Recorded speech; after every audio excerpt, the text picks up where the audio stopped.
Hey guys, it's Cynthia and welcome back to my studio. I've been in kind of a weird mood this week, and right after doing a process video and talking about the importance of having a process, I'm going to change mine up a little bit. So change is going to be our theme today. Before I get started on the painting, let's take a quick look at the reference I'll be using and what I did to it in advance. So I always want my reference to serve me, not the other way around, so sometimes I like to edit my reference to give me the kind of information that I need. So in this case, you can see I've moved the position of the hands to create a more pleasing shape. You can see kind of in the original shot, the wrists were parallel to each other and creating kind of a more boxy shape, and I want this painting to have a more natural flow to it, so I've pulled the wrists in toward one another to get a more elegant angle. Now I've also adjusted the color a little bit because I know I want a lot of warm colors around the face. You can see part of my composition is going to involve autumn leaves. So in contrast, I want the skin to be a little more cool or a little more neutral. And I'll show you a bit more about how I handled the color in this piece later on. But beyond that, I've just grabbed some photos of fall leaves to look at while I work. And I'm not going to be copying them. The point is not to actually copy the photos pixel for pixel over to my board. It's more about getting the shapes and color information that I need. So unlike the studies in my last few videos, this is going to be a multi-session painting where I let the individual layers dry before moving on to the next step. I'm also working a little bigger today. This is a 9 by 12 inch tinted gessoed hardboard panel.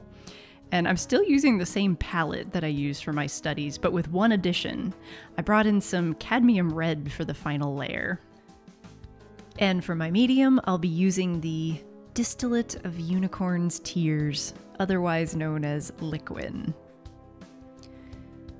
So the beginning of my process this time involves developing parts of the piece organically, rather than planning them out in advance.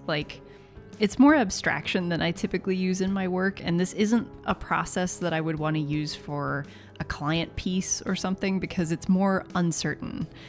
But this is purely personal work, and that's the kind of mood I'm in this week. Just feeling really free to just make something based on what I'm feeling in the moment. So I'm starting off with a painted sketch directly on my board, which at first blush probably seems exactly like the process for the studies that I've been showing you, but this time I'm doing some of the composing in oil instead of with a thumbnail or a digital composite or a separate pencil drawing or something. The only thing that I know for certain from the start is the placement of the figure. And I'm not sure you could really see it at the beginning, but I put some light pencil guidelines down on my board first that I'm kind of cueing off of. It's not really a sketch, but it's just the most basic measurements and the outer limits of where I want the head and hands to go. And a trick I used here, and something I do with pretty much all of my studies, is I cropped my reference photo to the actual size of my board. So what that does is it gives me an additional measuring tool. I can not only measure the distance between certain features on the face, but also the distance between pieces of my composition and the edge of the frame. And beyond that, I'm just going to be looking for interesting shapes. I'm going to be looking for curves or angles or elegant lines that create motion or otherwise work well with the hands and face. Sort of like freeform problem solving the rest of the composition. Now, I don't know about you guys, but I feel like I go through the most change personally during the fall season. Or at least I feel it more, or it seems more dramatic or something. And that's the theme of the piece today. It's autumn metamorphosis. So using the season as a metaphor for change has been done a million times, but I'm going to try to make this personal. And that's something they probably don't teach you in art school, that even if you're painting something really cliche or someone else's idea, like when you're doing client work, it's always important to find something that makes you care about it. Some kind of relatable thing from your own life that you can try to work into the piece. I could probably do a whole episode on that. But in my case, I've been changing my routine significantly this fall, like getting rid of some of the bad habits I developed to combat stress, and getting back to doing what I love to do in my free time by making paintings and making videos for this channel. I tried leading a more normal life over the summer, like coming home from work, watching TV, drinking a bunch of beer and passing out every night, and it really just kind of made me miserable. I felt like I was living someone else's life and not living up to my own potential. So I decided to change it up and let my creativity sort of back in the driver's seat on evenings and weekends. And I'm going to kind of translate those feelings of shedding my old self right back into this piece. I mentioned in my video about dealing with fear that I like to paint my problems, and this is an example of that. And I guess in this case, it's more like painting the victory over a problem. But my plan for the painting is to be sort of abstractly pulling my own face off while surrounded by a chaotic swirl of shapes. I mean, we all know they're going to be leaves, but it's the shapes that matter. All narrative composition is reinforced by shapes. So if this painting was about something comfortable or about, being really peaceful, I might use like soft rounded leaf shapes instead. Maybe they're like gently drifting or floating down. But of course, no, this is the jagged mess that represents my inner torment. And I'm sure that's totally what people think when they post autumn leaf pictures on Instagram. But anyway, alarmingly, this is also not the first time that I've painted facial detachment as a metaphor for something. I'll treat you to something old and terrible by posting up one of my very first digital paintings that I did back in the DeviantArt heyday of 2006. I made this piece about quitting the band that I was in at the time to start pursuing my art career more seriously. And the only other thing I'll say about it is that I'm very glad my digital paintings don't look like this anymore. What is even a thumb? I guess we all have to start somewhere. But I'm going to make the face peeling a little less visceral this time and have it revealing kind of a nice bright light from inside. And if you haven't seen the self-portrait process demo that I posted last week, I showed off a bit of technique on handling the edges of bright light and keeping them really saturated. So I'm going to apply that same concept here, even though I'm completely making up the light from imagination.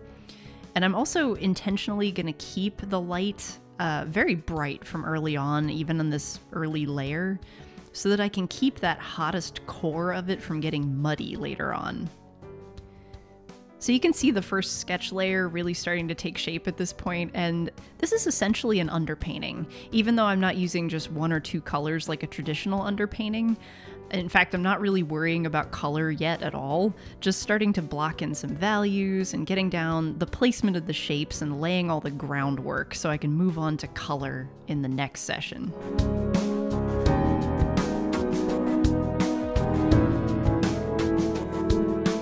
So while I was letting the first layer dry, I took a quick snapshot of the piece with my phone, and I did a digital color study right on top of that.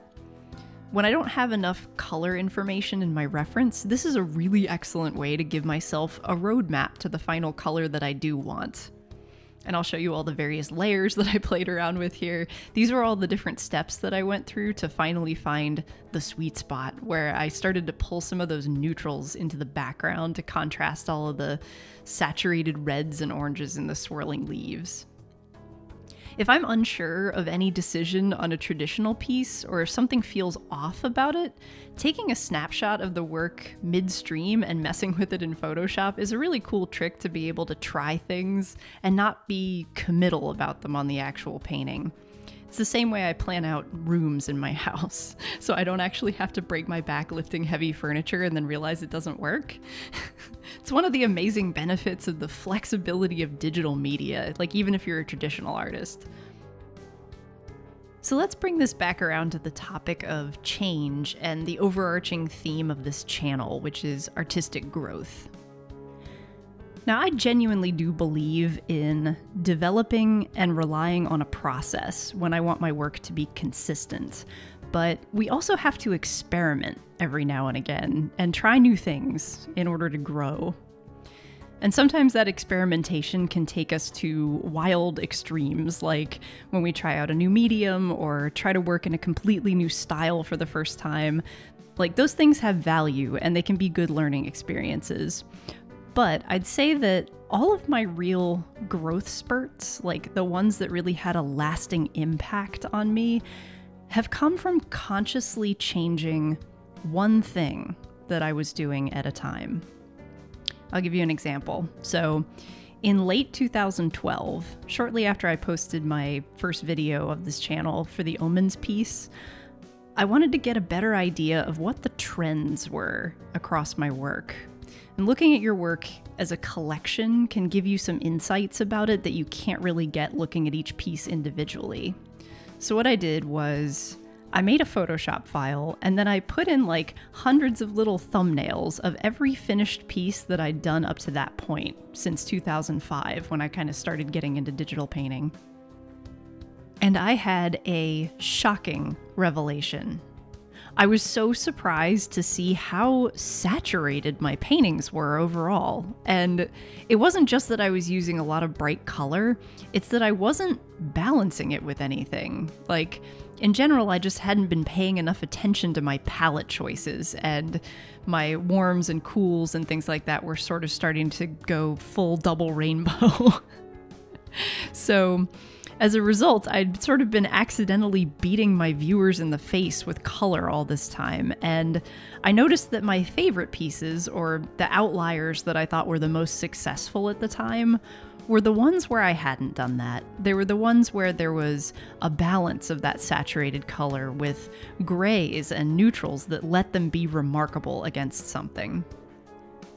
And if I was working on the piece that I'm doing right now before making this discovery, I'll bet you anything that the face in this would be like bright orange, just like everything else in the piece.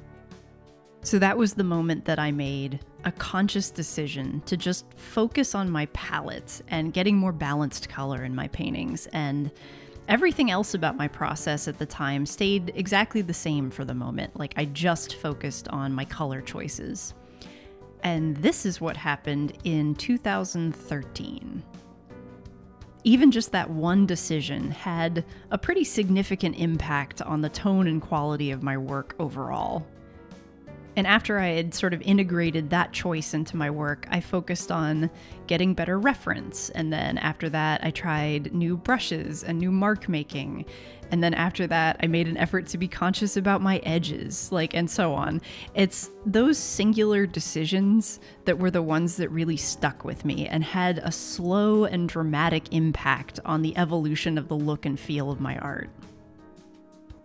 Now, that said, if I've learned a skill or a technique that's working for me, I don't want to abandon it just for the sake of change, but I can try to evolve it and try to understand more about why it works, find more nuance in it, and I also like to try to evolve other parts of my process around the things that I know are successful. This time, with this painting, I'm mostly going on what I already know works, but I changed that one part of my process at the very beginning where I let the leaf shapes happen naturally on my board, and it was a bit scary because I only have a week to record each of these videos, and if I screwed it up, I might just be spending a ton of time wasted on a bad piece. But by this point, where the shapes and color have evolved out of that initial sketch, I was happy I did it this way. And what it's teaching me is more about what kinds of shapes my brain naturally finds pleasing. And after this, I can use that information to decide whether or not I want to consciously change my natural shape language tendencies later on. So I'm pretty much locked in at this point, and the shapes are starting to resemble actual leaves now. They're not just pointies now that I've gotten in some of the color and value. And I've started thinking about how the light is going to move across the surfaces of the leaf shapes, and how that bright hot light is actually going to affect some of the edges and some of the subsurface scattering and sort of like luminescence of certain leaves. And I'm going to keep developing that as I move on to the next layer.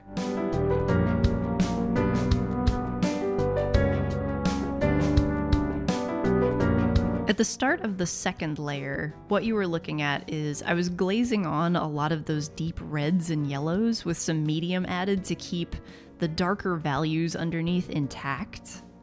And now I'm going in at full opacity to add detail for what I'll call the focal leaves. I want to leave some of them loose and suggested and then crisp up the ones in front like the way a camera captures depth of field. And I'll finish up the hands and any other areas that I feel need something extra. I'm just kind of feeling it out until it feels finished. I always find the detail pass to be sort of automatic. It's kind of like the riding your bike of painting. Like, rendering detail is something that just gets easier and more natural with repetition. I find it's the planning stages early on that really make or break your work. I just have to be careful at this point not to over-render at the finish, because keeping my frequency of detail and my edges really purposeful is a key component of the way that I've trained myself to work, that I've developed through one of these changes. And it's one of the many things that makes up my visual voice as an artist. At least for right now, because who knows, this is just a snapshot of where I am in my life at the moment, and in 5 or 10 years, I might be handling my edges a completely different way. I find that whenever I get really comfortable working a certain way for a long time, like say a year or two, it's probably time to re-examine my process and my choices. Like, I get anxious to see what's next. And every so often, I like to see if there's a bad habit I could break or a new way I could push myself to elevate my work. And there are always failed experiments, or I try a direction that doesn't work in the slightest, and that's perfectly okay as long as I learn from it. I also know artists whose work looks exactly the same as it did 10 or 20 years ago. And for them, maybe that's totally fine. Like, they just value consistency over growth. And maybe their only goal in art was to get to exactly where they are now and just stick with it for the rest of their life. I always secretly wonder, like, what more they might be capable of, and I want to push them, but at the same time, I want to be respectful of their goals. But I also realize, that's not me. That's not who I am as an artist. I get kind of bored if I'm doing the exact same thing for too many years, and that's made me a creature of continuous reinvention. And even if you have been working the same way for a long time, it's never too late to try something new. So the painting is well on its way now, but before I wrap this up, I want to make a quick announcement. So there is a holiday coming up this week, and I'm going to be spending some time with my family. So there's not going to be a time-lapse video next Sunday. I'm going to have a very short, compressed window of time to record my next video. So instead of doing a painting, I'm going to be doing my very first Q&A session. Now, a lot of you have already left comments and asked questions that I'm planning to turn into full episodes, but if you have a question for me that I can answer without using paint, leave me a comment down in the comments section. I'm really excited to hear what you guys want to know. So the other thing I want to mention is that the painting in this video will be going up for auction in January. I just had a phone call with Mark Sheff, who was once upon a time a member of my humble little artist critique group. And nowadays he's a gallery painter, and among a bunch of other things, he runs an online gallery called Everyday Original. An Everyday Original, they feature a new small original work of art for sale every day, and they've just started doing monthly auctions. So if you're interested, I'll leave a link down in the description box to their auction page, and I'll make sure to post an update in a future video when the auction for this painting goes live. To close out today's video and close out the week, close out my super weird mood, I'll ask you guys to think about what kinds of change you've been through this season. And maybe think about how you might express that transition and do a painting about it. And also think about one part of your process you want to experiment with. Is it your color? Is it your mark making? Is it the way you use reference? Is it something else entirely? Like, maybe collect your work together like I did and see if looking at it all together gives you any new insights, and see if you can make just one conscious change that moves you forward. thanks so much for watching, guys. I had a really great time making this painting, and I also wanted to say thank you for your comments and for all of your support on my videos. It really means a lot to me, and it's that time again when I'm gonna go grab another cup of coffee and I'm gonna start planning for my holiday week. So I will see you guys next time. Bye-bye.